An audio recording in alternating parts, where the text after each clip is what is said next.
of our humanitarian work worldwide, immediately to explore with the parties involved the possible agreements and arrangements for a humanitarian ceasefire in Ukraine. Since the beginning of the Russian invasion 1 month ago, the war has led to the senseless loss of thousands of lives, the displacement of 10 million people, mainly women and children, the systematic destruction of essential infrastructure, and skyrocketing food and energy prices worldwide. This must stop. The United Nations is doing everything in its power to support people whose lives have been overturned by the war. In the past months, beyond their support to refugee-hosting countries, our humanitarian agencies and their partners have reached nearly 900,000 people, mainly in eastern Ukraine, with food, shelter, blankets, medicine, bottled water, and hygiene supplies. There are now more than 1,000 United Nations personnel in the country, working via 8 humanitarian hubs in Dnipro, Vinnytsia, Lviv, Uzhhorod, Chernivtsi, Mukachevo, Luhansk, and Donetsk. The World Food Programme and partners reached 800,000 people in the past months and are scaling up to reach 1.2 million people by mid-April. The World Health Organization and partners have reached more than 500,000 people in the most vulnerable areas with emergency health, trauma, and surgery kits. Just today, a convoy of trucks brought food, medical, and other relief supplies from WFP, WHO, UNHCR, UNICEF to Kharkiv to be delivered by our national partners to thousands of people in hard-hit areas. Our agencies and partners are procuring vital supplies and setting up pipelines for deliveries throughout Ukraine in the coming weeks. But let's be clear. The solution to this humanitarian tragedy is not humanitarian. It is political. I'm therefore appealing for an immediate humanitarian ceasefire to allow for progress in serious political negotiations aiming at reaching a peace agreement based on the principles of the United Nations Charter. A cessation of hostilities will allow essential humanitarian aid to be delivered and enable civilians to move around safely. It will save lives, prevent suffering, and protect civilians. I hope a ceasefire will also help to address the global consequences of this war, which risks compounding the deep hunger crisis in many developing countries that already lack fiscal space to invest in their recovery from the pandemic and now face soaring food and energy costs. I strongly appeal to the parties to this conflict and to the international community as a whole to work with us for peace in solidarity with the people of Ukraine and across the world. Thank you. Thank you very much, Mr. Secretary General. Can you expand a bit on what Mr. Griffiths is being asked to do, and is he going to go to the region? Is he going to try and meet with senior leaders both in Moscow and in Ukraine? And how quickly is he going to basically start this peace effort?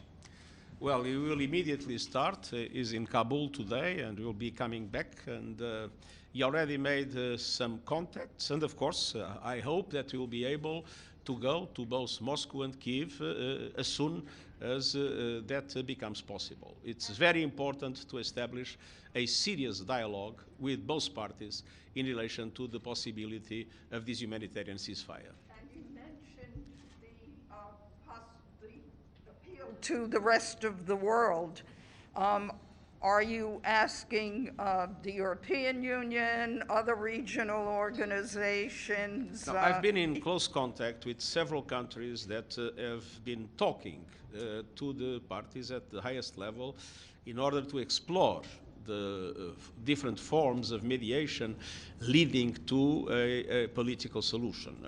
I've been in very close contact with our Turkish friends, with Qatar, with Israel, with India, China, but also France, Germany. And it is my belief that all these efforts are essential in order to create the conditions to allow for finally this war to come to an end. And are all those countries supporting this effort? I hope so.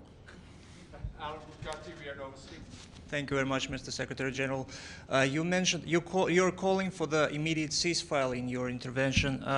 As far as you remember, the draft resolution considered last week by the Security Council contained the provisions about the negotiated ceasefire, but the Security Council failed to adopt it.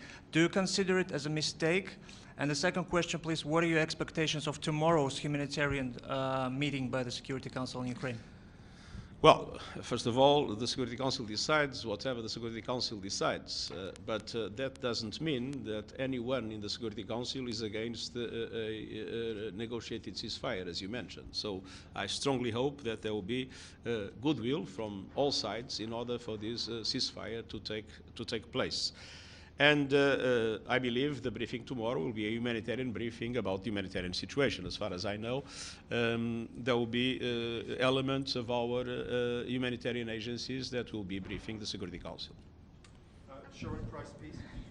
Secretary General, Russian leaders at the highest levels continue to assert their right to use nuclear weapons if and when a scenario is required for such a move.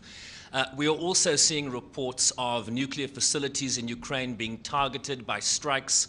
Are you concerned that we are now on the cusp of either a biological conflict here or a nuclear war? Well, I was this morning in contact with the Director General of International Agency of International Atomic Energy Agency. And there will be a number of very important initiatives by IAEA in the next few days in order to guarantee the security of the nuclear facilities inside Ukraine. And I know that there is a very close contact of Rafael Grossi to both the Russian and the Ukrainian authorities on this, and he has my full support in the initiatives that we'll take in the next few days. On the other hand, I can't imagine the possibility of having a nuclear, a biological, or a chemical war in this scenario. That would be would be something that I believe will be avoided. It must be avoided. Thank you. It's Pamela Falk from CBS News, Secretary General. Is there any reason you have to believe that a ceasefire is actually being agreed to by the two sides, by Russia in particular? And is there any way the UN can enforce that if a ceasefire comes into play? Thank you. Well, as a matter of fact, I've been hearing in different positions taken by both the Ukrainians and the Russian Federation in the motion that was presented to the Security Council, reference to a ceasefire. So I think this is the moment in which I believe it makes sense for the UN to assume the initiative. And of course, it depends on the will of the parties when a ceasefire is established to define the arrangements necessary to make the ceasefire persist. Thank you very much. Thank you very much. Thank you.